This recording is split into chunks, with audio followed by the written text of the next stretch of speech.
चलिए जी। क्या हाल चाल है सबके डियर। बढ़िया। चलिए। आज हम लोग जो डिस्कस करने जा रहे हैं टॉपिक वो करने जा रहे हैं क्लास 11th का डेप्रिसिएशन चैप्टर। ये डेप्रिसिएशन चैप्टर बहुत ही ज़्यादा इजी है और ये आपके लिए बहुत ही ज़्यादा स्कोरिंग पार्ट है। क्लास 11th का पेपर जो अभी आपका फैब में होने वाले हैं उसके लिए सबसे ज़्यादा आपका स्कोरिंग पार्ट भी यही रहता है। चलिए। तो विदाउट एनी वेस्टिंग टाइम हम लोग स्टार्ट करते हैं आपका डेप्रिसिएशन चैप्टर। चलिए जी। हेडिंग लिखते हैं सबसे पहले ऊपर, अकाउंटिंग फॉर डेप्रिसिएशन।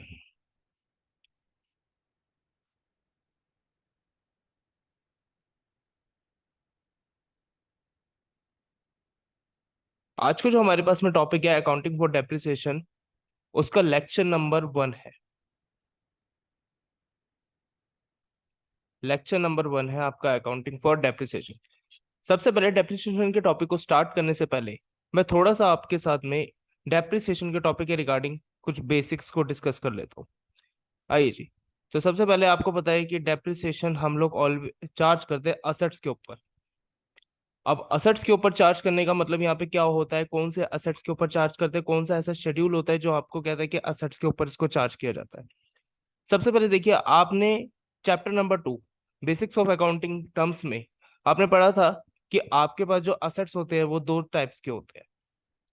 पहला आपके पास में असेट्स होता है जिसको हम लोग बोलते हैं नॉन करंट एसेट्स। और नॉन करंट एसेट्स को हम लोग एक दूसरे नाम से भी जानते हैं, that is so called fixed assets. एक आपके पास में एसेट्स होते हैं that is so called your current assets.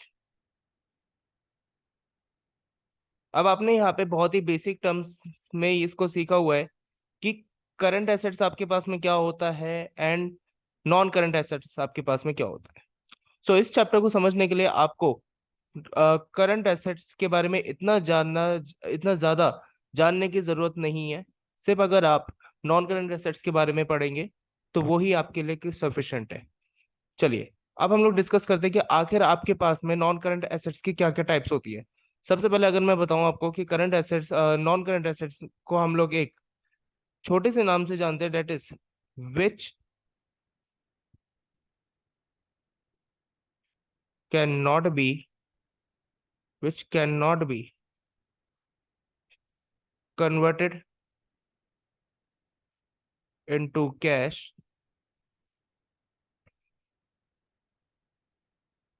With in a year. Which can not be converted into cash within a year. जो एक साल के अंदर अंदर आपके कैश के अंदर कन्वर्ट नहीं हो सकते उसको हम लोग बोलते हैं नॉन करंट एसेट्स। और इस टाइप में आपके पास में दो तरह के एसेट्स आते हैं।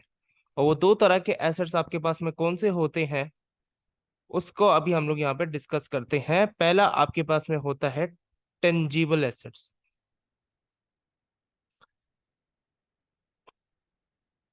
और एक होता है आपके पास में इनटेंजिबल एसेट्स। एक होता है आपके पास में इनटेंजिबल एसेट्स। अब मैं आपसे यही चीज पूछना चाहता हूं कि टेंजिबल एसेट्स और इनटेंजिबल एसेट्स में क्या डिफरेंस होता है। चलिए। अब टेंजिबल एसेट्स के बारे में हम लोग डिस्कस करते हैं।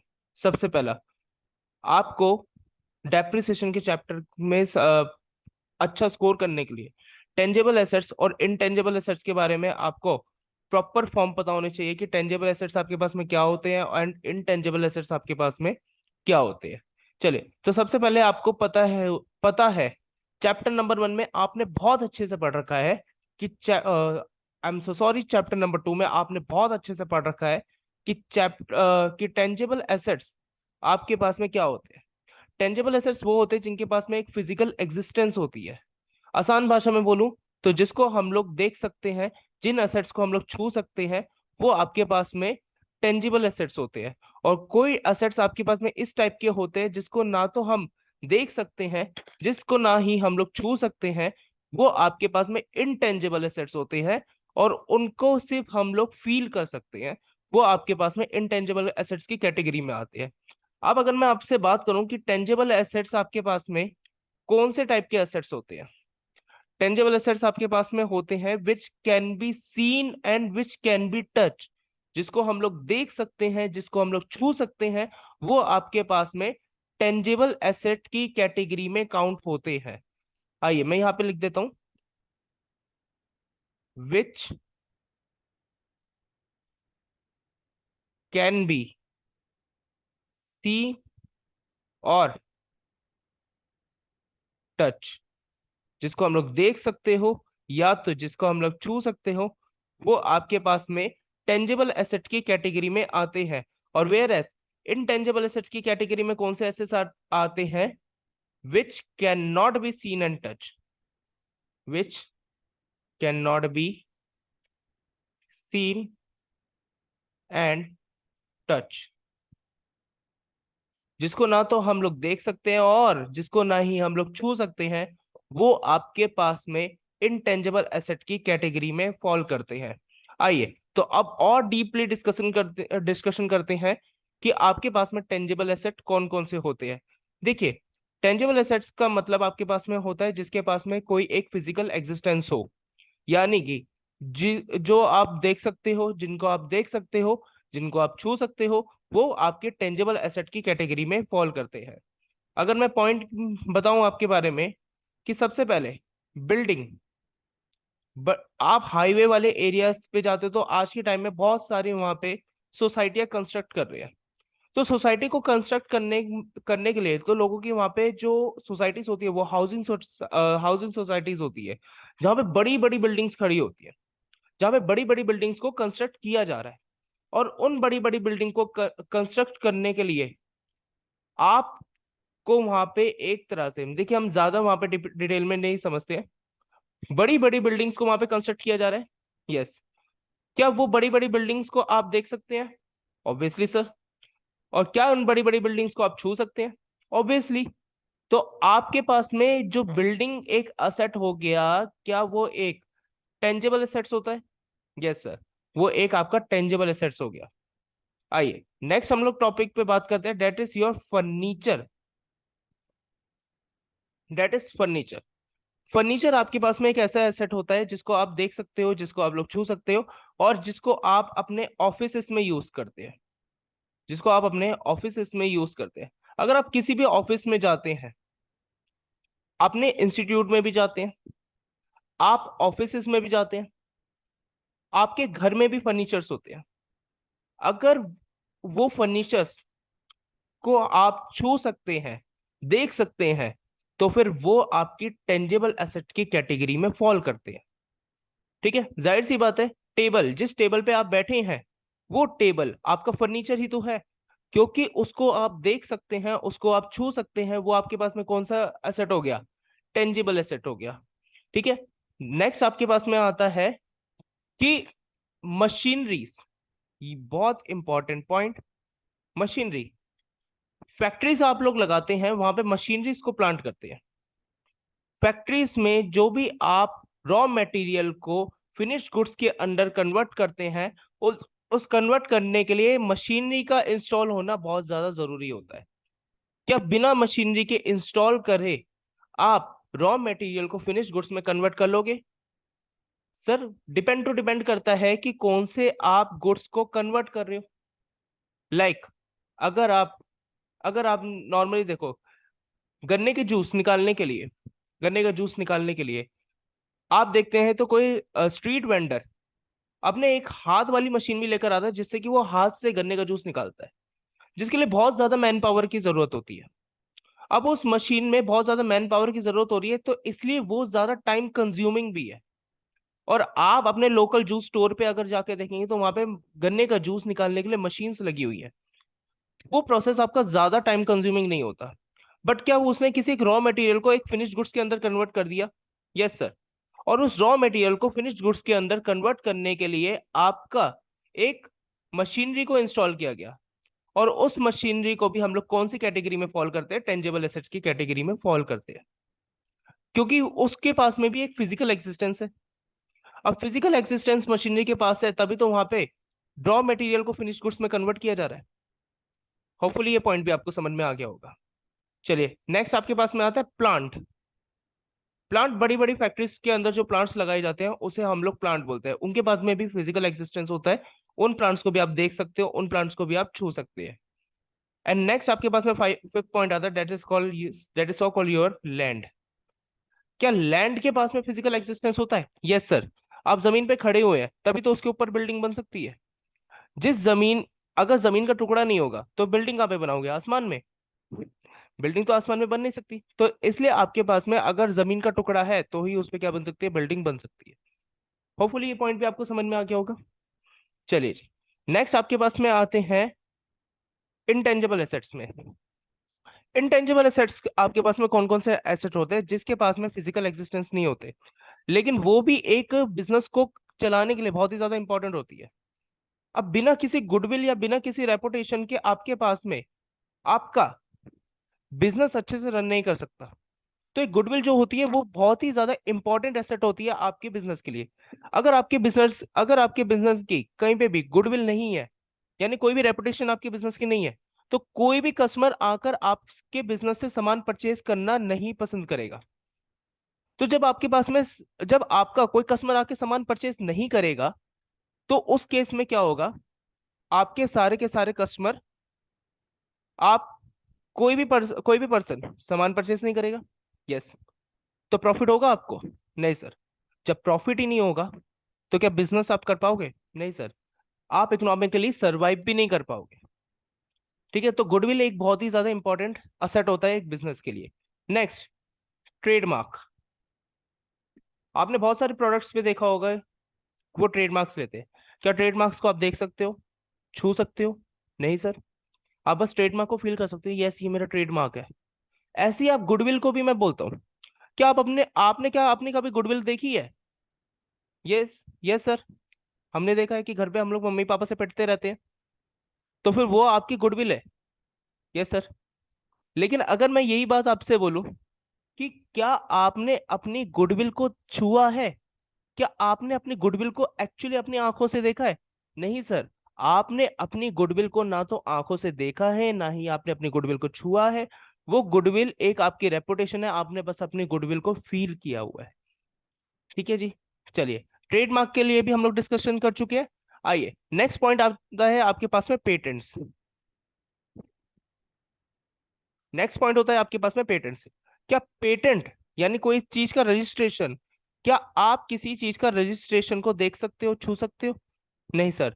आप ना तो देख सकते हो उसे, ना आप छू सकते हो। बस आपके पास में जो रजिस्ट्रेशन का सर्टिफिकेट होता है ना, उस रजिस्ट्रेशन के सर्टिफिकेट के बेस पे आप कह सकते हो कि ये चीज मेरे पेटेंट है। ठीक है, अब आप कहोगे कि सर वो मैंने पेपर तो छुआ है ना। मैं कहा पेपर छूने से क्या बात होता है भाई साहब? पेपर छूना कोई इतनी बड़ी बात नहीं होती। आपके पास में पेटेंट है, क्या उस पेटेंट को आपने छुआ है? क्या आपने उस पेटेंट को टच किया है? क्या आपने उस पेटेंट को देखा है अपनी आंखों से? सर आपने बस उस नाम को या उस प्रोडक्ट को जो पेटेंट करवाया है ना, आपने सिर्फ उसे फील किया है। आपने ना तो उसे छुआ है, ना ही आपने उसे देखा है। आपने जो नाम पेटेंट करवाया है या किसी प्रोडक्ट को पेटेंट करवाया है ना, वो प्रोडक्ट को सिर्फ आपने फील किया कि अब ये प्रोडक्ट मेरा हो गया। समझे? यस। नेक्स्ट आता है आपके पास में कॉपीराइट। नेक्स्ट आपके पास में होता है copyright.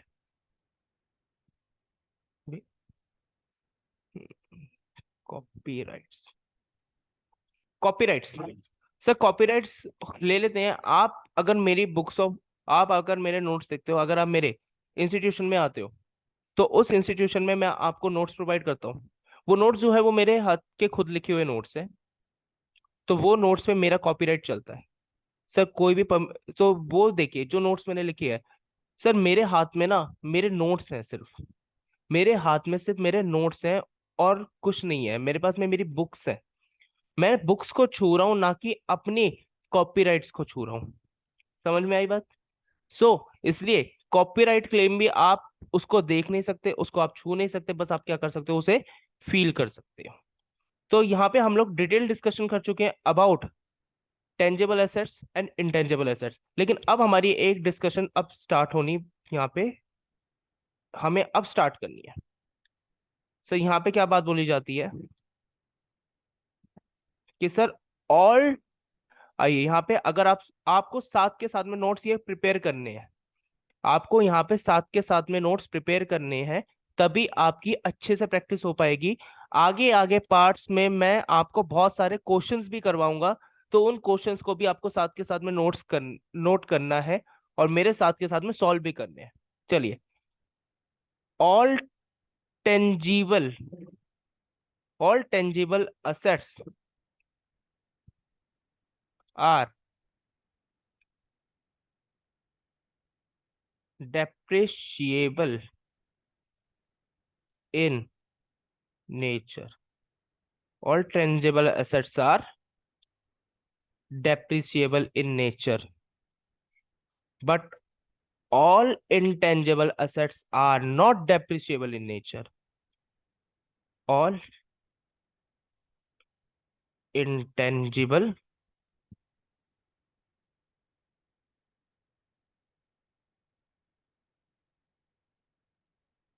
are not depreciable in nature. So sir, सारे के सारे fix asset, tangible fixed assets आपके डेप्रिशिएबल इन नेचर होते हैं, यानी कि उनकी वैल्यू डेप्रिशिएट करती है, यानी उनकी वैल्यू सर डेप्रिशिएट करती है। But intangible asset depreciable in nature नहीं होते, उनकी वैल्यू अमोर्टाइज करती है, उनकी वैल्यू अमोर्टाइज करती है। सर एडवर्टाइज सुना था, अमोर्टाइज करने का क्या मतलब होता है? आगे के टॉपिक्स में अभी हम लोग आगे डिस्कस करते हैं, वेयर एस हम लोग देखते हैं डेप्रिसिएशन और अमोर्टाइजेशन का क्या मतलब होता है। चलिए जी, हम लोगों ने फिक्स एसेट्स के बारे में काफी अच्छे से डिस्कशन कर लिया, अब आते हैं करंट एसेट्स के बारे में। सर ये करंट एसेट क्या चीज होती है?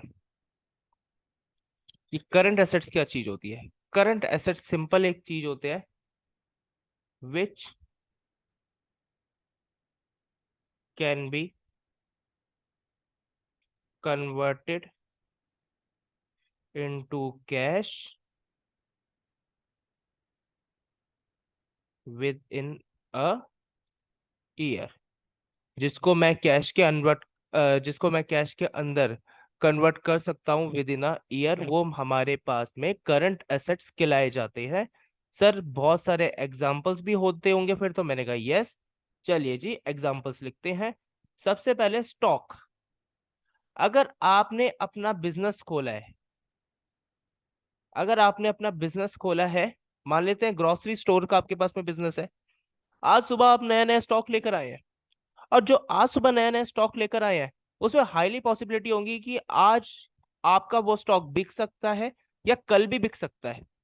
ये बात की हाईली पॉसिबिलिटी है कि मान लीजिए कि आज आपके पास में स्टॉक लेकर आए हो, तो क्या पता आज भी बिक सकता है, क्या पता वो आज की जगह ना बिक कर वो कल बिके, लेकिन वो 1 साल के अंदर अंदर बिकेगा जरूर। यस सर, क्योंकि स्टॉक की क्या होती है, ड्यूरेबिलिटी होती है। सर एक गुड्स ना ड्यूरेबल इन नेचर होते हैं। अगर मैंने मिल्क को आज नहीं बेचा, कल नहीं बेचा, तो परसों ना उसको मिल्क मत कहना, वो फटा हुआ दूध कहते हैं हम लोग उसको, जिससे कि मैं पनीर बना के उसको बेच सकता हूँ। लेकिन पनीर को भी तो मैं एक ड्यूरेबिलिटी के साथ में बेचूंगा, उसको बेचने की भी तो कोई ना कोई टाइम लिमिट होती है। यस सर, मैं पनीर को एक दिन बेच सकता हूँ, मैं दूसरे दिन भी चलो उसको मैं जुगाड़ करके बेच सकता हूँ, क्या मैं तीसरे दिन पनीर बेचूंगा? नहीं सर, फिर उसको फ्रेश पनीर नहीं बोलिएगा, उसे आप बासी पनीर बोलिएगा। तो हर एक स्टॉक की ड्यूरेबिलिटी होती है, और उस ड्यूरेबिलिटी के लिए हमें उसको 1 साल के अंदर अंदर बेचना होता है। अब वो जो 1 साल के अंदर अंदर आपने स्टॉक को बेचा है ना, उस स्टॉक को हम लोग करंट एसेट बोलेंगे, ना कि फिक्स एसेट्स बोलेंगे। यहाँ तक पॉइंट समझ में आया आपको? Yes sir. नेक्स्ट आता है आपके पास में डेटर। डेटर्स को आपने पैसे उधारी पे दिए 3 महीने के लिए, 3 महीने के अंदर अंदर आपको पैसा मिलने वाला है। और एसेट्स के बारे में आपने बहुत अच्छे से एक टर्म सुन रखी है, that is the asset is the thing which gives you future economic benefit. तो आपको फ्यूचर में इकोनॉमिक बेनिफिट हो रहा है डेटर्स के पे ऑफ होने से, डेटर्स के पे ऑफ होने से आपको फ्यूचर बेनिफिट हो रहा है। और डेटर्स को हम लोग भी करंट एसेट्स के कंडीशन में लाया करते हैं, करंट एसेट्स की कैटेगरी में लाया करते हैं। नेक्स्ट आता है आपके पास में bills receivable. Sir bills receivable क्या होते हैं sir? Bills receivable is a negotiable document under section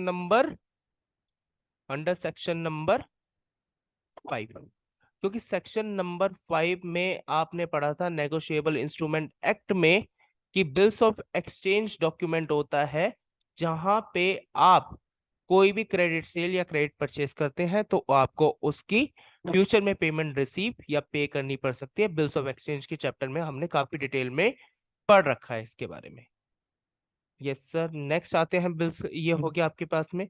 then होता है, अब ये एक ऐसा पॉइंट है that is called a prepaid expenses. अब ये पॉइंट होता है आपके पास में प्रीपेड एक्सपेंसेस। सब प्रीपेड एक्सपेंसेस का मतलब क्या होता है? देखिए, प्रीपेड एक्सपेंसेस का मतलब ये होता है कि मैंने पैसा आज पे किया लेकिन सर्विसेज मुझे मिलेगी फ्यूचर में। पैसा आज पे किया, सर्विसेज मिलेगी फ्यूचर में, तो फ्यूचर में मुझे बेनिफिट मिलने वाला है और उस बेनिफिट को मैंने पे करके ऑन किया है, तो वो मेरे पास में क्या हो गया? फ्यूचर इकोनॉमिक बेनिफिट हो गया, तो वो भी मेरा असेट्स में काउंट होता है। चलिए जी, असेट्स के बारे में हमने डिटेल डिस्कशन अच्छे से कर ली है। क्या सर करंट एसेट क्या डेप्रिशिएबल इन नेचर होते हैं? नो सर, बिल्कुल नहीं, करंट से आपके पास में डेप्रिशिएबल इन नेचर नहीं होते। ओके जी। चलिए जी, अब चलते हैं अपने चैप्टर के ऊपर जिसका नाम है डेप्रिसिएशन। आइए, नोट्स आपके सामने आपके स्क्रीन के ऊपर आ चुके हैं, तो देखते हैं हमारे पास में डेप्रिसिएशन का आखिर मतलब क्या होता है।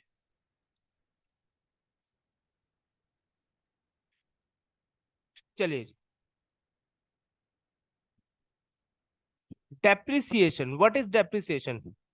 ये डेप्रिसिएशन का मतलब क्या होता है? What is this depreciation? The terms of depreciation refer to the accounting method used to the allocate cost of tangible or physical assets over its useful life.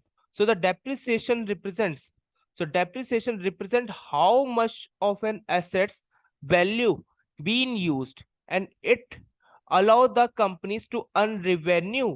It allows the company to earn revenue from the assets they own by paying for them over the certain period of time.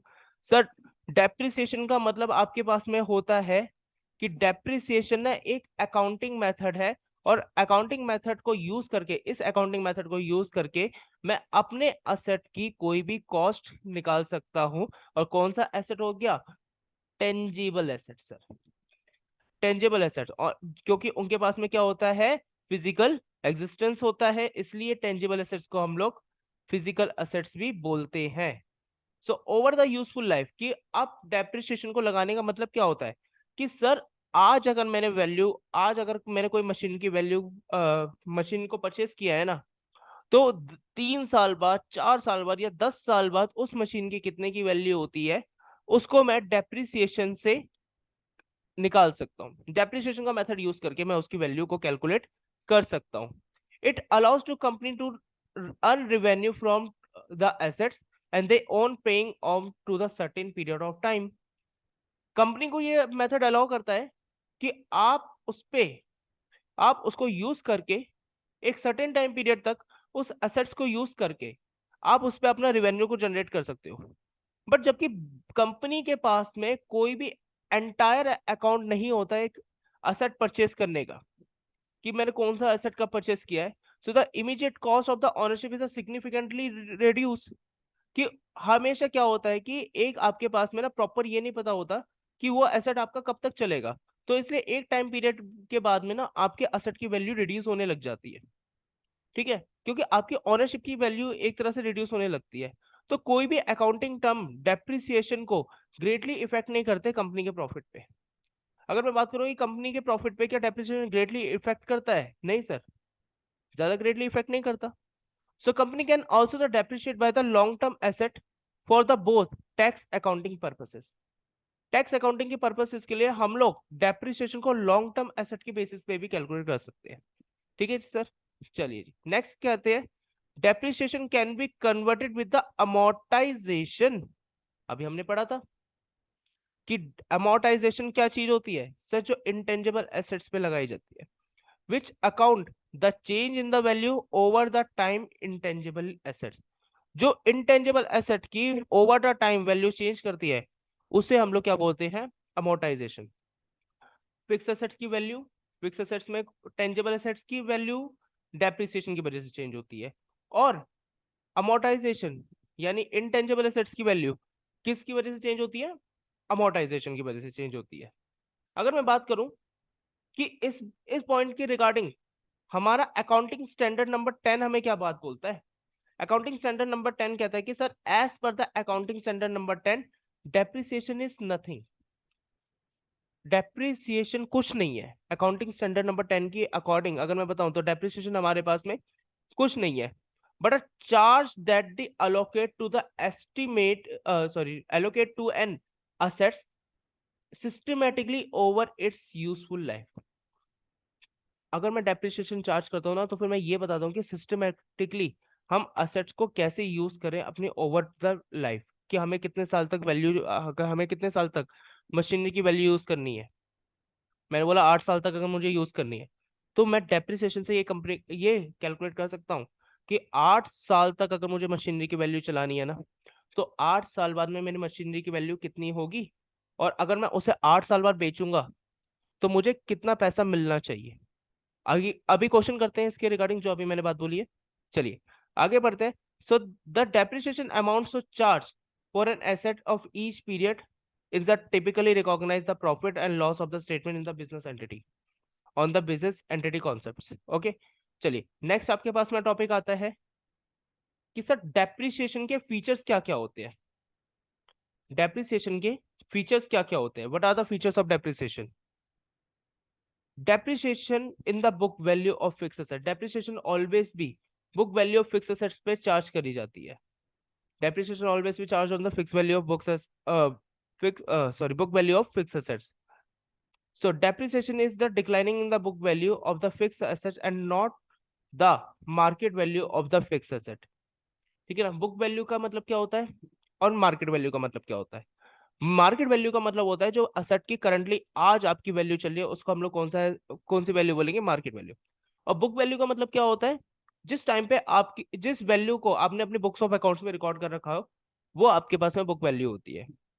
मान लेते हैं कि जो book value है आपके पास में, अगर जो बुक वैल्यू है आपकी, आपने एक मशीनरी को 1 लाख रुपए में परचेस किया है, तो वो 1 लाख रुपए आपकी क्या हो गई, बुक वैल्यू हो गई। मार्केट वैल्यू का मतलब होता है कि सेम मशीनरी की वैल्यू आज मार्केट में कितने रुपीस की चल रही है। मान लेते हैं कि 2018 में ना मैंने एक मशीनरी परचेस करी थी 1 लाख रुपए की, मैंने मशीनरी को परचेस किया था 1 लाख रुपए में, वो क्या हो गई आपकी बुक वैल्यू, ये आपकी हो गई बुक वैल्यू। और मान लेते हैं कि आज उस मशीनरी की वैल्यू 2023 में उस मशीनरी की बुक वैल्यू कितने की है, मान लेते हैं ओनली 50,000, तो ये हो गई मार्केट वैल्यू, ये हो गई आपकी मार्केट वैल्यू सेम मशीन, उसी मशीन की। ओके, सो अगर कोई भी पर्सन आज ये वाली मशीन को, सेम मशीनरी को आज अगर वो परचेस करेगा तो उसकी बुक्स ऑफ अकाउंट में 50,000 रुपए की वैल्यू को क्या लिखा जाएगा, बुक वैल्यू माना जाएगा, जो कि अकॉर्डिंग टू माई मशीनरी उसकी वैल्यू को मैं क्या मानूंगा, मार्केट वैल्यू मानूंगा। मेरे पास में जो मशीनरी है उसको मैं 50,000 की आज क्या मानूंगा, मार्केट वैल्यू मानूंगा। लेकिन जो एक सामने वाला पर्सन है, उस सामने वाले पर्सन ने आज उस मशीनरी को 50,000 रुपए में खरीदा है ना, तो वो 50,000 रुपए में जो मैंने आज मशीनरी को खरीदा है वो मेरे लिए बुक वैल्यू हो जाएगी, क्योंकि मैंने उसे आज खरीदा है। तो जिस कॉस्ट पे आप सामान को खरीदते हो वो आपकी क्या बन जाती है, बुक वैल्यू बन जाती है। और मार्केट वैल्यू जो करंटली उस मार्केट में उस वैल्यू में या उस मशीन की वैल्यू में रेट चल रहा है। समझ में आई बात आपको, yes sir. So depreciation always be calculated on the fix percentage of the cost price. ठीक है, हमेशा मशीनरी की कॉस्ट प्राइस पे एक फिक्स परसेंट का डेप्रिसिएशन चार्ज होता है। लेट से मैंने मान लिया कि आपकी जो मशीनरीज है उसमें मैं 10% का डेप्रिसिएशन चार्ज करूंगा, तो जो 10% का डेप्रिसिएशन है ना ये हर साल over the period of time अब 10-10% का ही आपका लगता रहेगा। ठीक है, depreciation is a non cash expenses, बिल्कुल सही। Sir depreciation is a non cash expenses because it does not involve any outflow. Yes sir. क्या मैंने बोला कि सर मान लीजिए आपने 1 लाख रुपए की आज मशीनरी खरीदी और उस पर 10% का आपने डेप्रिसिएशन लगाया, यानी कि मशीनरी की वैल्यू आपने कर दी 10,000 रुपए से कम। तो कायदे से आपके पास में अगर आपने मशीनरी की वैल्यू 10,000 रुपए से कम करी है, तो यानी 1 लाख माइनस 10,000 मशीनरी की वैल्यू आपकी बुक्स ऑफ अकाउंट में अब शो कर रही होगी 90,000 रुपए। लेकिन मुझे कायदे से एक बात बताइए, इस 10,000 रुपए को आपने अपने बुक्स ऑफ अकाउंट्स में से बुक्स ऑफ अकाउंट्स में मशीनरी की वैल्यू में से माइनस कर दिया। क्या आपने इसको पे किया था? क्या आपने जिस कंपनी की भी वो मशीन होगी, क्या आपने उस कंपनी की मशीन कंपनी को 10,000 रुपए एक्चुअली जाके दिए होंगे कि सर जी आपकी मशीनरी ना हमने 1 साल पहले खरीदी थी, आज उसकी डेप्रिसिएशन की वैल्यू इतनी हुई है तो फिर मैं 10,000 रुपए आपके लिए लेकर आया हूँ? नहीं सर, मशीनरी की वैल्यू रिड्यूस होती है और उस रिडक्शन की वैल्यू को आप कभी भी पे नहीं कर सकते। ठीक है सर। चलिए, depreciation is a non cash expenses because it does not involve any outflow and it is simply and it is simply charged to reduce the record of cost of an assets over the useful life, and the cash flow statement depreciation added back to the profit and for such as the operating activity section। जब हम लोग cash flow statement पढ़ेंगे तो वहां पे आपके पास में तीन एक्टिविटीज प्रिपेयर की जाती हैं। ये चैप्टर क्लास 12th में आपका थर्ड बुक में चैप्टर है, तब डिस्कस करते हैं इसके बारे में। आइए, कॉन्टिन्यूस प्रोसेस। कॉन्टिन्यूस प्रोसेस का मतलब क्या होता है? डेप्रिसिएशन को आप over the period of time charge करते ही रहते हैं। कभी भी डेप्रिसिएशन को आप over the period of time ही आपको चार्ज करना होता है। ये नहीं कि आपने आज डेप्रिसिएशन चार्ज कर लिया, अगले साल डेप्रिसिएशन चार्ज नहीं किया, फिर तीसरे साल में आके दोबारा आपने डेप्रिसिएशन चार्ज कर दिया, फिर 3 साल बाद डेप्रिसिएशन कोई चार्ज नहीं किया, फिर दोबारा से आपकी नींद खुली तो आपने डेप्रिसिएशन चार्ज किया। ऐसा आपको नहीं करना है। डेप्रिसिएशन कॉन्टिन्यूसली आपको क्या करना है? चार्ज करता रहना है। आइए, depreciation is the continuous process of the reduction in the value of fixed assets as every year depreciation is charged on the fixed asset and the depreciable amount is deducted from the book's value of asset। हमेशा हर साल आपको अपनी assets की value charge करनी होती, assets की value पे आपको डेप्रिसिएशन चार्ज करनी होती है। डेप्रिसिएशन आपकी कभी भी मिस नहीं होनी चाहिए। ओके, और डेप्रिसिएशन आपकी हमेशा बुक वैल्यू में से माइनस होनी चाहिए। Next, depreciation is a charge against profit. Sir charge against profit का मतलब क्या हो गया कि अगर प्रॉफिट नहीं भी है ना तो भी आपकी डेप्रिसिएशन को चार्ज किया जाएगा। ठीक है, depreciation is a charge against profit, that is depreciation is charged even the firm is at a loss and it is done because the asset has to be replaced at the end of the its useful life। अच्छा, अगर मान लेते हैं कि अगर मेरे पास में profit नहीं है, मेरे पास में सफिशिएंट प्रॉफिट नहीं है, तो भी क्या मैं डेप्रिसिएशन को चार्ज कर सकता हूँ? यस सर, आपको करना ही पड़ेगा। डेप्रिसिएशन को आपको फिर भी चार्ज करना ही पड़ेगा। No, do you you do not have any chance to to miss your depreciation. आपके पास में कोई ऐसा चांस ही नहीं है कि आप अपना डेप्रिसिएशन को मिस कर सको। सर डेप्रिसिएशन ना तो आप कभी मिस करोगे और ना ही आपको करनी है।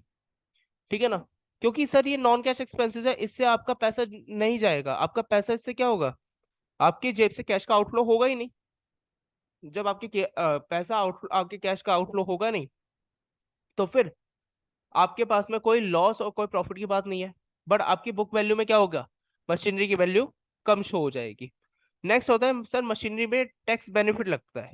और I am so sorry, like depreciation का एक ये फीचर है कि आपको उसमें टैक्स का बेनिफिट मिलता है।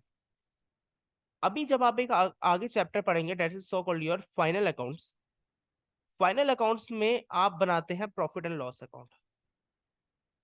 आप बनाते हैं वहां पे प्रॉफिट एंड लॉस अकाउंट, जो कुछ इस तरीके का होता है। अब मान लेते हैं यहाँ पे आपका ग्रॉस प्रॉफिट आया 30,000 का, जिसमें आपने डेबिट साइड पे लिख दी अपनी 3,000 की डेप्रिसिएशन।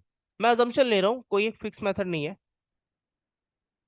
मैंने अजम्पशन ले ली यहाँ पे आपकी 3,000 रुपीज की डेप्रिसिएशन। तो आपके पास में टोटल नेट प्रॉफिट कितना बचा? आपके पास में बचा नेट प्रॉफिट 27,000। और यहाँ पे लगती है इनकम टैक्स की परसेंटेज, और इनकम टैक्स की परसेंटेज आपकी ऑलवेज भी चार्ज ऑन नेट प्रॉफिट। तो डेप्रिसिएशन लगने की वजह से आपका प्रॉफिट कम हो गया, तो आपको टैक्स में डिडक्शन मिल गई, टैक्स आपका रिड्यूस हो गया, तो आपकी टैक्स की लाइबिलिटी क्या हो गई, बच गई।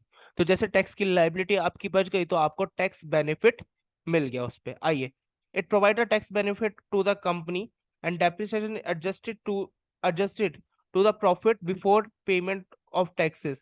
By this, the taxable income reduced. The taxable income is reduced, firm has to pay the less tax on the decreased profit. ये हमारे पास में 5 फीचर्स थे। चलिए जी, नेक्स्ट चलते हैं हम लोग कि आखिर what are factor affecting of depreciation. आखिर ऐसे कौन से फैक्टर्स है जिसको मैं जो डेप्रिसिएशन को इफेक्ट करते हैं, यानी किन किन वजह से आपकी डेप्रिसिएशन लगती है, फैक्टर अफेक्टिंग डेप्रिसिएशन। आइए चेक करते हैं। सर अगर मैं बात करूं फैक्टर अफेक्टिंग डेप्रिसिएशन के बारे में, सर डेप्रिसिएशन चार्ज करने के लिए आपके पास में कॉस्ट ऑफ एसेट्स होनी जरूरी है। ठीक है, the cost of fix asset is determined by the adding the all expenses incurred the bring the assets and the usable condition with the purchasing price of that assets.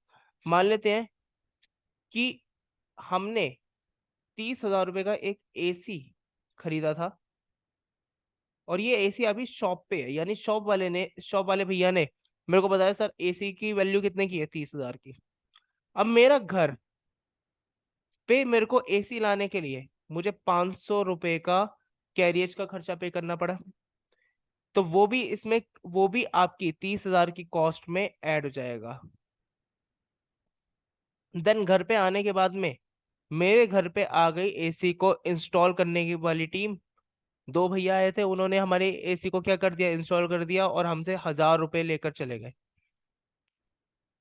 तो हमने 1,000 रुपए पे करे, तो यानी कि ये कायदे से एसी मेरे को पड़ा 31,500 रुपीज का। यानी कि शोरूम पे एसी की वैल्यू कितनी थी, 30,000, और घर पे आने के बाद में एसी की वैल्यू कितनी की हो गई, 31,500। क्योंकि जब तक आप किसी भी असेट को रेडी टू यूज वाली कंडीशन में नहीं लेकर आते, तब तक आप उस पर डेप्रिसिएशन चार्ज नहीं कर सकते। आइए, यही चीज हमने यहाँ पे पढ़ी है। If the cost of asset is more than the depreciation charge on the asset will also the higher. अगर एसेट की कॉस्ट ज्यादा होगी, तो डेप्रिसिएशन का अमाउंट ज्यादा चार्ज होगा। मान लेते हैं कि ये आपके पास में 30,000 की मशीनरी नहीं है, एसी जो है 30,000 का नहीं है, मैं अपनी तरफ से मान लेता हूँ कि एसी की वैल्यू यहाँ पे 30 लाख रुपए है। तो 30 लाख का 10% हो गया 3 लाख, तो आपका डेप्रिसिएशन का अमाउंट भी बढ़ गया। यानी कि डेप्रिसिएशन किसके ऊपर डिपेंडेंट है, कॉस्ट ऑफ द एसेट के ऊपर डिपेंडेंट है। अगर कॉस्ट ऑफ द एसेट ज्यादा होगा तो डेप्रिसिएशन का अमाउंट भी ज्यादा होगा, और अगर डेप्रिसिएशन का कॉस्ट ऑफ द एसेट कम होगी, तो डेप्रिसिएशन का अमाउंट भी आपका कम होगा। होपफुली ये पॉइंट भी क्लियर हो गया। आइए एग्जांपल पढ़ते हैं। The company purchase an asset over the 50,000, also spend the 10,000 on the installation. In case the cost price to be shown in the books of accounts is 50,000 plus 10,000, that is called 60,000. The depreciation will be calculated on 60,000. तो depreciation हम लोग किस पे calculate करेंगे, 60,000 के ऊपर calculate करेंगे। चलिए, estimated useful life, the number of year of the which the assets can be effectively used in the business is called the estimated life। यानी कि कितने साल तक मुझे एक मशीन को, या फिर कितने साल तक एसेट को, जो एसेट मैंने परचेस कर रखा है, उस एसेट को मुझे कितने साल तक यूज करना है, उसे मैं बोलूंगा एस्टिमेटेड लाइफ। ठीक है, मान लेते हैं कि ये जो मैंने एसी खरीदा था ना 30,000 का, जो मेरे को पड़ गया 31,500 का, इसको मैंने सोचा था कि मैं इसको 10 साल तक अपने घर में चलाऊंगा। तो 10 साल मेरे पास क्या होगा, इसकी एस्टिमेटेड यूजफुल लाइफ हो गई। Okay, so a machine having the more number of useful years will have less year depreciation and compared to the machinery that are lesser number of useful life। ठीक है, यहां तक point समझ में आ गया आपको। नेक्स्ट चलते हैं, estimated scrap value. Estimated scrap value का मतलब क्या हो गया, ये इंपॉर्टेंट पॉइंट है, तो इसको आप लोग नोट कर लेंगे, अच्छे से समझेंगे इस पॉइंट को। आइए जी, एस्टिमेटेड स्क्रैप वैल्यू का मतलब क्या होता है, scrap value is the net realisable value of an asset at the end is effective life. Effective life के बाद में आपकी एसेट की कितने की वैल्यू है is known as the residual value, या इसको ब्रेकअप वैल्यू भी बोलते हैं। It is known as residual value और breakup value. So it is deducted from the total cost of the assets time calculating the depreciation. ठीक है, जब भी मैं डेप्रिसिएशन को कैलकुलेट करूंगा, मैं उसकी स्क्रैप वैल्यू यानी रिड्यूसिंग वैल्यू या फिर ब्रेकअप वैल्यू या रेजिडियल वैल्यू को मैं क्या कर दूंगा, लेस करके फिर डेप्रिसिएशन कैलकुलेट करूंगा। For example, in 2020 company purchased a machinery of rupees 1 lakh. At the time of the purchase the scrap value of the machine estimated 10,000। यानी मैंने बोला कि मैंने एक मशीनरी खरीदी थी 1 लाख रुपए की, और मैंने सोचा कि जब मैं इसको मार्केट में बेचने जाऊंगा ना तो ये 10,000 रुपए तक की बिक जाएगी। मैंने सोचा कि अब इसको मैं चलाऊंगा टोटल 3 साल, तो 1 लाख माइनस 10,000, 90,000 हो गया। और 90,000 डिवाइड बाय 3, यानी कि हर साल इसमें कितने की डेप्रिसिएशन मतलब हर टाइम इसकी कितने की डेप्रिसिएशन लगेगी, 30,000 की डेप्रिसिएशन लगेगी। यानी कि हर साल मेरे को कितने साल चलानी है मशीनरी, 3 साल। तो यानी हर साल इसकी वैल्यू मुझे कितने से डेप्रिशिएट करनी पड़ेगी कि जिससे कि जब मैं इसको मार्केट में बेचने जाऊं तो मुझे इसको 10,000 रुपए की वैल्यू मिल जाए। सर हर साल आपको 30,000 रुपए की वैल्यू से कम करनी पड़ जाएगी। यहाँ तक पॉइंट आपको समझ में आ गया? यस, नेक्स्ट आपके पास में आ जाता है sir causes of depreciation. Depreciation के क्या क्या कॉजेज होते हैं, क्या क्या लाइक डिसएडवांटेज होते हैं डेप्रिसिएशन कैलकुलेट करने के। सर डेप्रिसिएशन जो होता है ना वो कांस्टेंट यूज किया जाता है by the constant use of an asset. अगर मैं बात करूं कि एक एसेट को अगर मैं कांस्टेंट यूज कर रहा हूं, एक बिजनेस का कॉज है कि लाइक वो वियर एंड टीयर की वजह से क्या होता है, रेगुलर यूसेज की वजह से आपका एसेट क्या हो जाता है, खराब हो जाता है। which cause a decrease in the value of those assets. As a result, the total capacity of the asset to serve in the business is reduced। क्या क्या हुआ इसका मतलब, दोबारा पढ़ते हैं। the the constant use of any asset, the constant use of any asset by a business cause wear and tear। देखिए अगर मेरे पास में कोई एक मशीनरी होगी ना, या अगर मेरे पास में कोई भी एसेट होगा, तो जाहिर सी बात है मैं उसे कांस्टेंट यूज करूंगा अपने बिजनेस में।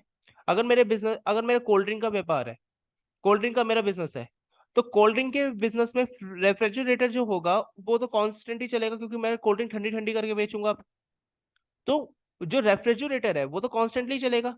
तो यहाँ पे बात बोली जा रही है कि सर अगर आप अपने असेट को कॉन्स्टेंटली यूज करते हो ना, तो आपके उस असेट पे लगती है वियर एंड टीयर।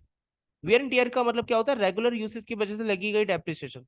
कॉन्टिन्यूस उसकी यूसेज करने की वजह से वैल्यू हम लोग क्या मानते हैं, उसकी वैल्यू कम हो गई है। ओके, नेक्स्ट आता है passing of time. Passing of time का मतलब क्या हो गया, the value of asset also decrease when an asset is exposed of the force of nature like wind, rain, and even if it is not a put any use। अगर मैंने मान लीजिए मैंने एक गाड़ी खरीदी आज 3 लाख रुपए की, लेकिन इस गाड़ी को ना मैंने यूज नहीं किया, मैंने इस गाड़ी को यूज नहीं किया, बस मेरे घर के गैराज में खड़ी हुई है। गैराज में भी नहीं, चलो मैं बोल देता हूँ मेरे घर के बाहर खड़ी है, नहीं तो टॉपिक नहीं बन पाएगा। चलिए, 3 लाख रुपए की मैंने गाड़ी खरीदी है और उस गाड़ी को मैंने यूज नहीं किया। अब इस गाड़ी को मैंने यूज नहीं किया ना, तो जाहिर सी बात है, देखिए नेचुरल क्लाइमेट तो होगी, बारिश भी होगी, तेज तेज तूफाने भी आएंगे, तो जिसकी वजह से गाड़ी मेरी गंदी होगी। गाड़ी गंदी होने की वजह से उसकी बॉडी क्या हो सकती है, डैमेज हो सकती है। सर जैसे हमारे पास में बॉडी डैमेज हो जाएगी ना गाड़ी की, तो गाड़ी की वैल्यू हो जाएगी कम, भले ही मैंने उस गाड़ी को 0 किलोमीटर रन किया हो। अगर मैं गाड़ी को खड़ा रखूंगा ना, उसको यूज नहीं करूंगा, पैसे तो टाइम तक अगर मैं खड़ा रखूंगा, तो फिर उस गाड़ी की वैल्यू भी क्या हो जाएगी सर, कम हो जाएगी। होपफुली पॉइंट समझ में आया आपको जी। Then obsolescence. ऑब्सोलिसेंस का मतलब क्या होता है, obsolescence is the one main reason for a depreciation. अगर मैं बात बोल लेता हूं कि an existing asset become outdated in some time due to the technological changes, improvement in the production method, so the change in the market demand and etc, as a result the demand of the asset is decreases। मान लेते हैं कि आज के time में iPhone 15 चल रहा है। आईफोन 15 से पहले की कौन सी सीरीज थी सर,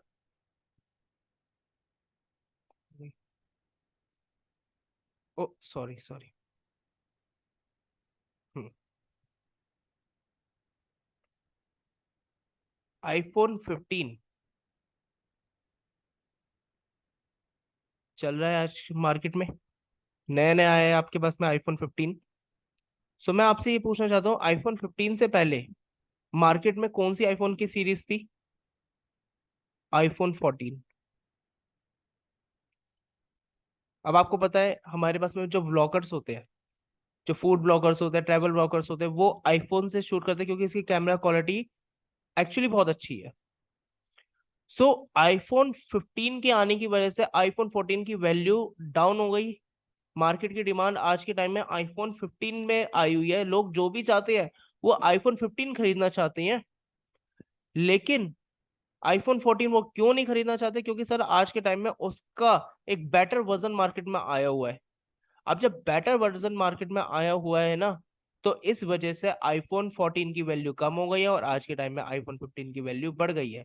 तो हम लोग ये बोलेंगे कि जो आईफोन 14 की वैल्यू में ऑब्सोलिसेंस लग गई है, और उस ऑब्सोलिसेंस भी is the one of the cause of the depreciation. क्या इसकी वजह से भी आपके हम लोग क्या बोलते हैं, डेप्रिसिएशन लग चुकी है। होपफुली ये भी पॉइंट आपको समझ में आया होगा। नेक्स्ट आपके पास में चलते हैं।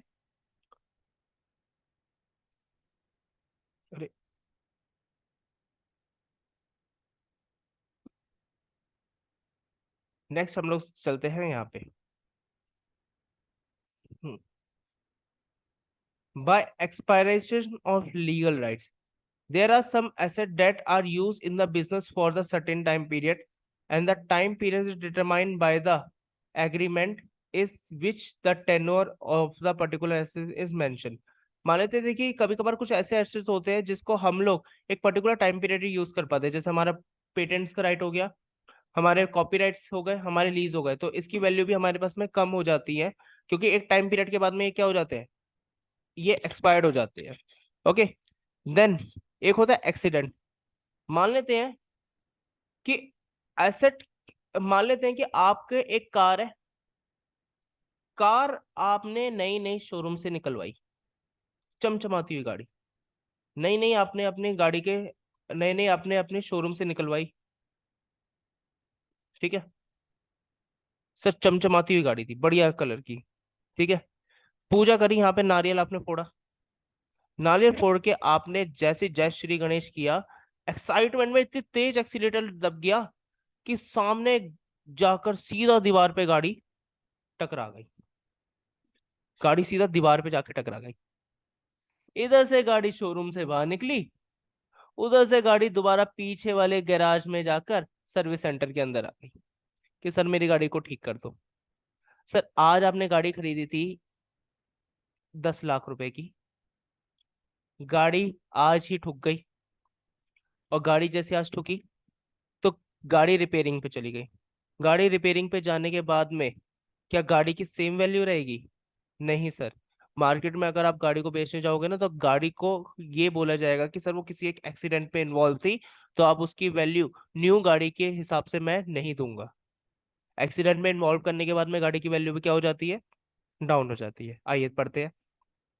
Asset can be destroyed due to the some abnormal factors like such earthquake, floods, and this lead the decrease in the value of asset. Thus, the taken into a consideration and taken into a account. So ये आपके पास में थे theory of depreciation. अब चलते हैं तो एक प्रैक्टिकल क्वेश्चन के ऊपर। प्रैक्टिकल क्वेश्चन पे जाने से पहले मैं आपको समझाना चाहता हूँ कुछ मेथड ऑफ डेप्रिसिएशन, कि आपको आपके क्लास 11th में कितने मेथड ऑफ डेप्रिसिएशन को पढ़ना है, डेप्रिसिएशन के कितने मेथड्स को आपको पढ़ना है। आइए, तो सबसे पहले आपके पास में आता है straight line method. Sir straight line method में आप डेप्रिसिएशन लगाते हैं। स्ट्रेट लाइन मेथड का मतलब क्या होता है? Sir straight line method is a method which is also known as the fixed installment method, original cost method, and in the in this method, amount of the depreciation is the constant every year। हर साल आपके पास में क्या रहता है, depreciation का amount constant रहता है। अमाउंट ऑफ डेप्रिसिएशन कैलकुलेट करने का हमारे पास में फॉर्मूला होता है cost of assets minus scrap value, जिसको हम रेजिडियल वैल्यू भी बोलते हैं, एंड जिसको हम ब्रेकअप वैल्यू भी बोलते हैं। जिसको हम ब्रेकअप वैल्यू भी बोलते हैं, divided by number of useful, divided by number of useful life, कि आपको इतनी वैल्यू, इतने टाइम तक आपको एसेट को यूज करना है, एक्सपेक्टेड 3 साल, 10 साल, 8 साल, कितने साल आपको यूज करना है, डिवाइड बाय आपको उतने प्रपोर्शन कर देना है। रेट ऑफ डेप्रिसिएशन निकालने के लिए आपके पास में फॉर्मूला होता है amount of depreciation multiply by 100 divided by cost of asset. Multiply by 100 इसलिए किया गया है क्योंकि हम लोग यहाँ पे परसेंटेज निकालते हैं। चलिए, इस कॉन्सेप्ट को समझने के लिए चलते हैं क्वेश्चन नंबर 1 पे।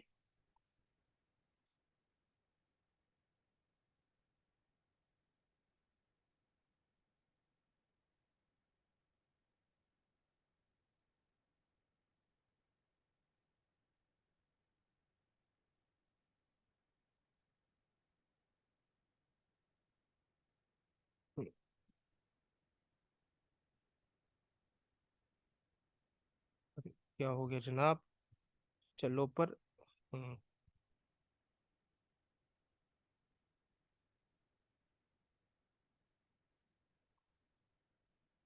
क्वेश्चन विजिबल है? क्वेश्चन तो विजिबल ही होगा। चलिए जी, एक बार पढ़ते हैं क्वेश्चन को, थोड़ा सा मैं और बड़ा कर देता हूँ, जिनको अगर विजिबल ना हो तो वो भी विजिबल हो जाए। चलिए जी,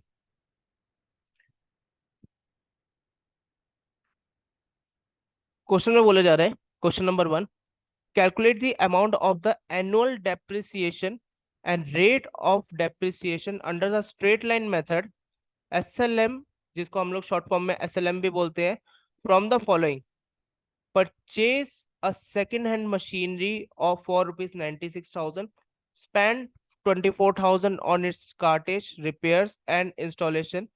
ठीक है, यानी कि कार्टेज रिपेयर और इंस्टॉलेशन पे आपने टोटल 24,000 रुपये का खर्चा किया है। And estimated life of machinery 4 years, estimated the residual value, और कह रहे हैं कि सर 4 साल बाद आप इस अगर मशीनरी को बेचने जाओगे ना तो मार्केट में आपको 72,000 तक का भाव लग जाएगा इसका। चलिए जी, क्वेश्चन बहुत ही आसान है, चलते हैं सॉल्यूशन लिखते हैं। सबसे पहले हमें क्वेश्चन में पूछा गया है कि कॉस्ट ऑफ एसेट्स बताइए, सॉरी अमाउंट ऑफ डेप्रिसिएशन बताइए, और रेट ऑफ डेप्रिसिएशन बताइए। सर बिना अमाउंट ऑफ डेप्रिसिएशन के मैं रेट ऑफ डेप्रिसिएशन को कैलकुलेट नहीं कर सकता, क्योंकि अभी आपने पीछे फॉर्मूला देखा, रेट ऑफ डेप्रिसिएशन का फॉर्मूला क्या होता है? Depreciation, amount of depreciation divided by cost of asset multiply by 100। Sir rate of depreciation निकालने के लिए मुझे rate of amount of depreciation भी गिवन होना चाहिए, और रेट ऑफ, और अगर मैं बात बताऊं तो कॉस्ट ऑफ एसेट्स भी आपको गिवन होना चाहिए। चलिए, अब अगर मैं क्वेश्चन निकाल दूं, क्वेश्चन करते हैं अमाउंट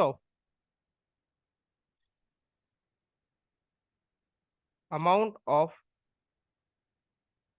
डेप्रिसिएशन, डेप्रिसिएशन का अमाउंट का फॉर्मूला क्या होता है?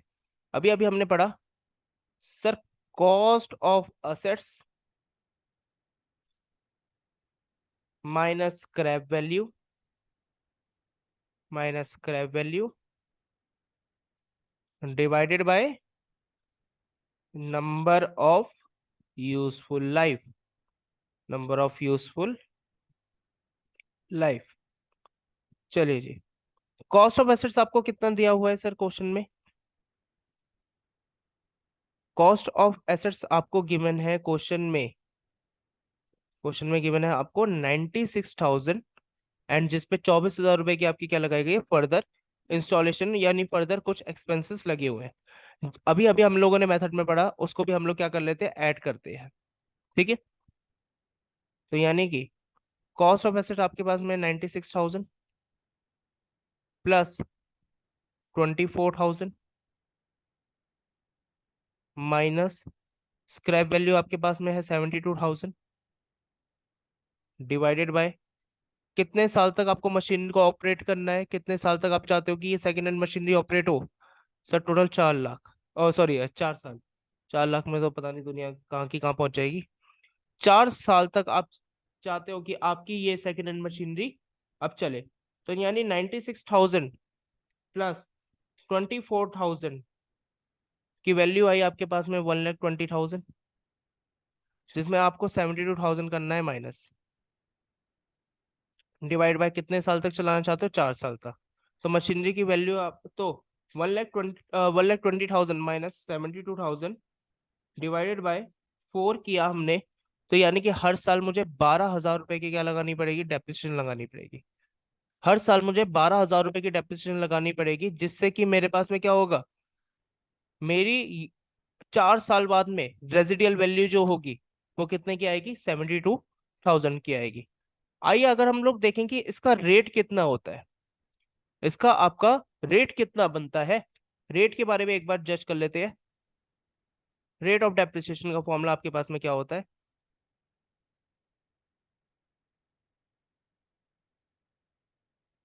रेट ऑफ डेप्रिसिएशन का फॉर्मूला सर क्या होता है आपके पास में? सर रेट ऑफ डेप्रिसिएशन का फॉर्मूला होता है amount of depreciation, something is wrong.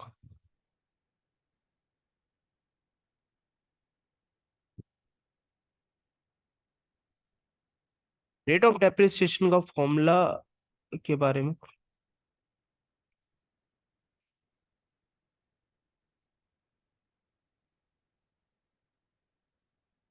Rate of depreciation का फॉर्मूला हमने कैसे निकाला सर?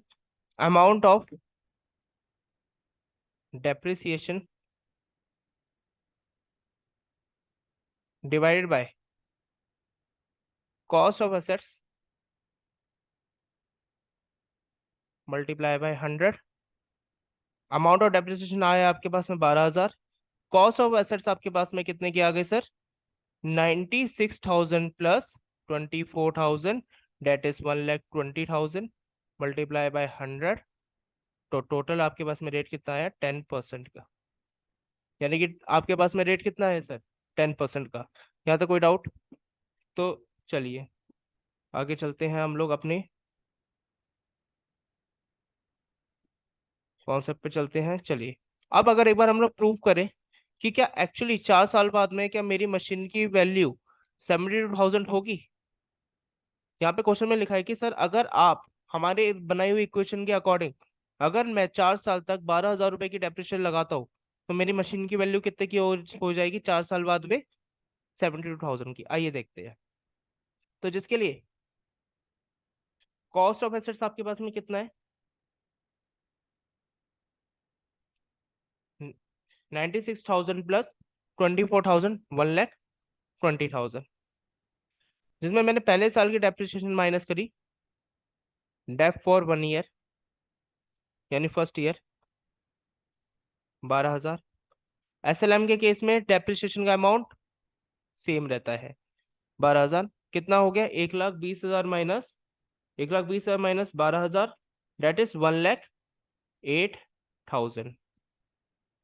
देन माइनस कर देते हैं हम लोग यहाँ पे वैल्यू, माइनस 12,000। अब हमें क्या करना होगा, दूसरे साल का डेप्रिसिएशन। तो डेप्रिसिएशन फॉर सेकेंड ईयर 12,000 को माइनस कर देंगे यहाँ से, कितने का वैल्यू बैठेगी, 96,000। And again depreciation for third year, तीसरे साल में डेप्रिसिएशन की वैल्यू कितने की बैठेगी, माइनस कर देते 12,000। 96,000 minus 12,000, 84,000, 84,000। And depreciation for 4 year, and depreciation for 4 year, 4 साल के बाद में चौथे साल डेप्रिसिएशन कितने की होगी, फोर, फोर्थ ईयर चौथे साल की डेप्रिसिएशन 12,000 माइनस किया अगेन, तो कितने की होगी, माइनस करो 12,000। तो क्या सर 72,000 आ रहा है? यस सर 72,000 आपके पास में आ रहा है। यानी कि हमारे पास में अमाउंट ऑफ डेप्रिसिएशन बिल्कुल करेक्ट वैल्यू पे कैलकुलेट हुआ है। यहाँ तक किसी भी स्टूडेंट को कोई डाउट है तो? वैसे तो नहीं होगा सर, क्योंकि इतना सिंपल सा क्वेश्चन है। चलिए जी एक बार हम लोग देखते हैं, नेक्स्ट क्वेश्चन देखते हैं।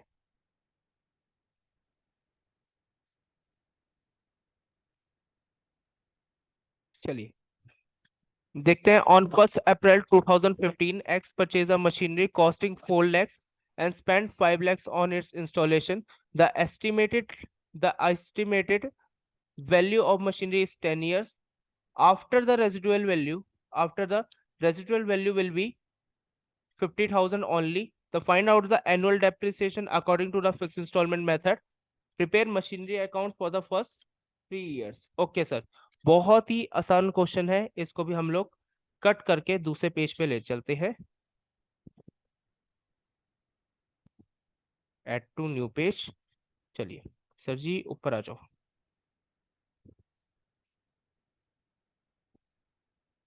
क्वेश्चन में बोला गया कि सर एनुअल डेप्रिसिएशन बता दो और हमें बता दो 3 साल का मशीनरी अकाउंट बनाकर। मैं कहा ठीक है सर, 3 साल का मशीनरी अकाउंट भी बना देते, आप बताइए। फिलहाल क्वेश्चन में हमें सिर्फ 3 साल का मशीनरी अकाउंट बोल रखा है, तो अभी सिर्फ 3 साल का मशीनरी अकाउंट प्रिपेयर करते हैं यहाँ पे, और कॉस्ट ऑफ एसेट्स भी हम लोग निकालते हैं साथ के साथ। चलिए sir.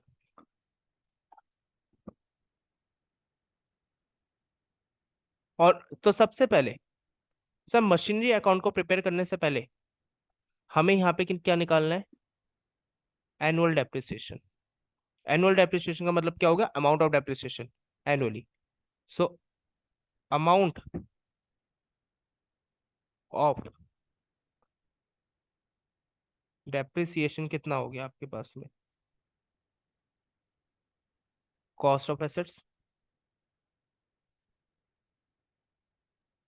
Cost of assets minus scrap value divided by number of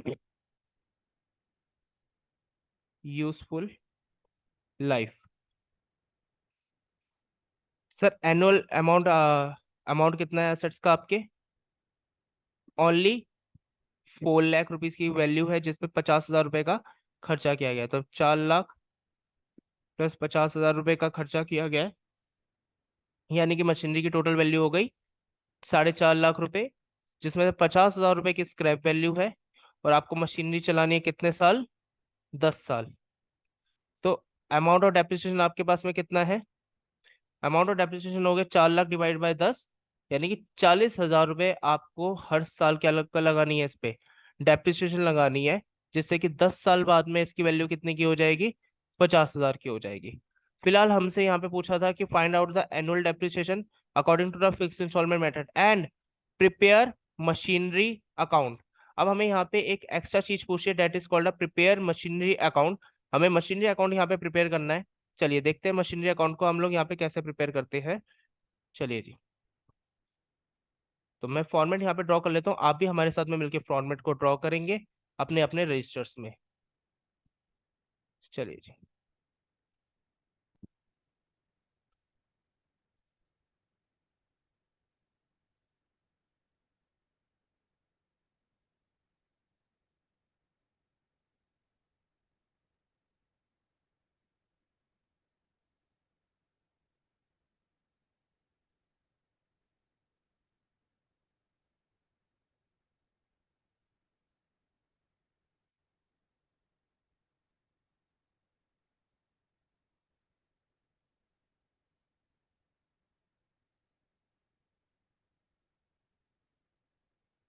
date particular rupees, date particular and rupees. यहाँ पे आके हमारे पास में machinery account, debit side and credit side. हमें सिर्फ 3 साल का मशीनरी अकाउंट बनाना है। तो सबसे पहले मैं अगर 3 साल का मशीनरी अकाउंट बना रहा हूँ, तो मैं फर्स्ट ईयर का लिख देता हूँ। मान लीजिए ये फर्स्ट ईयर है, तो मैंने मशीनरी परचेस करी थी 4 लाख रुपए की, जिसपे 50,000 रुपए का हमने क्या खर्च किया था? सर इंस्टॉलेशन के लिए हमने 50,000 रुपए खर्च किया था। तो जिसकी जनरल एंट्री आपके पास में क्या हो जाएगी? Machinery account debit to bank account. तो मशीनरी अकाउंट के में डेबिट साइड पे क्या लिखना है? टू बैंक अकाउंट लिखना है। मैं लिख देता हूँ यहाँ पे M1, और देन टू बैंक अकाउंट में दोबारा से जो मैंने उस पे स्पेंड किया है खर्चा, खर्चा कितने पे स्पेंड किया? 50,000 का। मशीनरी वन की एक्चुअल कॉस्ट कितने की? 4 लाख। स्पेंड कितने पे, स्पेंड कितना किया है, 50,000 ही। तो यानी कि डेप्रिसिएशन पहले साल के कितने लगेगी आपके पास में, बाय डेप्रिसिएशन जो हमने बता दिया यहाँ पे।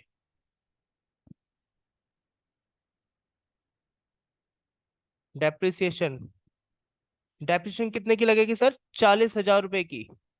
अभी अभी हमने ऊपर यहाँ मेथड में निकाले, देखिए आंसर पे दिख रहा होगा आपको। सो बैलेंस सीडी आपके पास में वैल्यू कितने की हो गई, by balance CD 4.5 lakh minus 40,000 आपके पास में, यानी 4,50,000 माइनस 40,000, 4,10,000 रुपए। ये बुक वैल्यू हो गई आपकी, ये हो गई book value for second year, book value for second year 4,50,000। And यहाँ पे भी आपके पास में कितनी वैल्यू हो गई, 4,50,000 book value for second year. अब ये अगर सेकेंड ईयर की बुक वैल्यू है तो हमें इसको क्या करना पड़ेगा, सेकेंड ईयर की बुक वैल्यू, सेकेंड ईयर की हमें बुक्स में इसको ट्रांसफर करना पड़ेगा। ठीक है, सेकेंड ईयर में हम लोगों ने ट्रांसफर किया, मैंने यहाँ पे लिखा two, two is for the second year.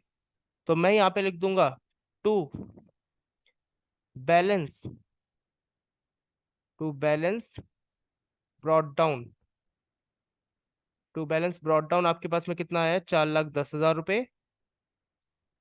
Second year की हम लोग लगाएंगे डेप्रिसिएशन, एसएलएम मेथड से कर रहे हैं, स्ट्रेट लाइन मेथड से कर रहे हैं। अमाउंट ऑफ डेप्रिसिएशन कांस्टेंट रहेगा हर साल। तो अमाउंट ऑफ डेप्रिसिएशन यहाँ पे भी कितना लग जाएगा आपके पास में, 40,000 रुपए। एंड इसकी बुक वैल्यू कितनी की होगी, थर्ड ईयर की, थर्ड ईयर की बुक वैल्यू कितने की होगी, बाय बैलेंस सीडी 4,10,000 में से 40,000 गए, 4,10,000 में से सर आपके 40,000 चले गए, तो बुक वैल्यू कितने की हो गई फॉर द थर्ड ईयर, 3,70,000 रुपए की।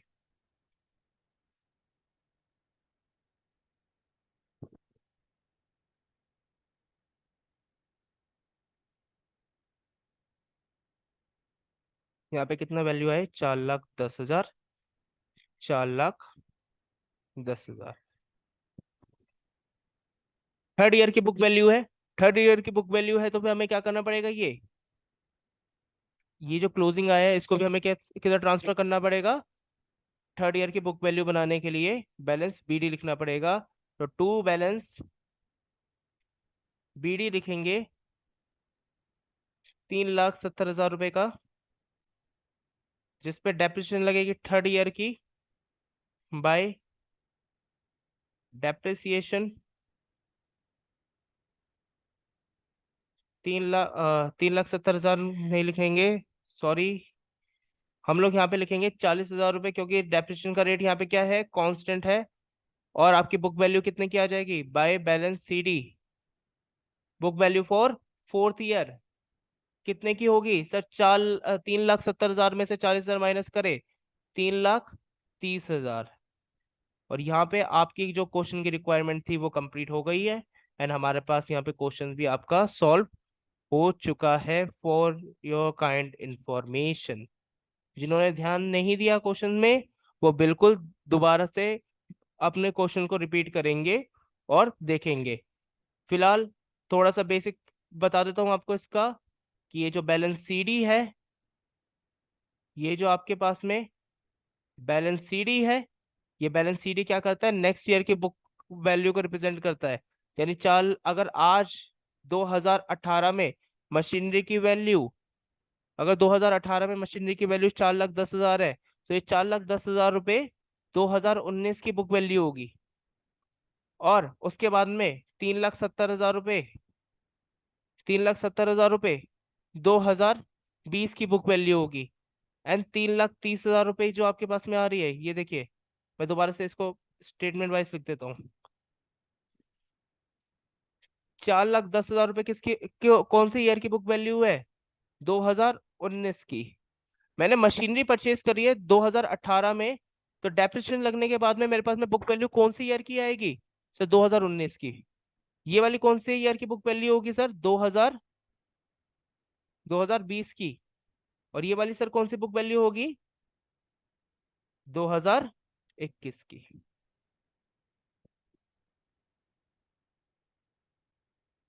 सो होपफुली आपको हमारा लेक्चर नंबर 1 अच्छा लगा होगा। आज हम लोग यहीं रुकेंगे, बाकी के क्वेश्चंस को हम लोग करेंगे नेक्स्ट लेक्चर्स में। टोटल हमारे पास में जो क्वेश्चंस है, हमें यहाँ पे टोटल कंप्लीट करने हैं 17 क्वेश्चन। डेप्रिसिएशन की सीरीज में हम लोग 17 क्वेश्चंस को कंप्लीट करेंगे, साथ के साथ में आपके कॉन्सेप्ट्स को भी हम लोग यहाँ पे डिस्कस करते चलेंगे। क्वेश्चन कंप्लीट होते रहेंगे, उसके साथ के साथ में हम लोग कॉन्सेप्ट को भी डिस्कस करते चलेंगे। With this, thanks for today and thanks for this lecture. Please kindly subscribe my channel. Thank you so much.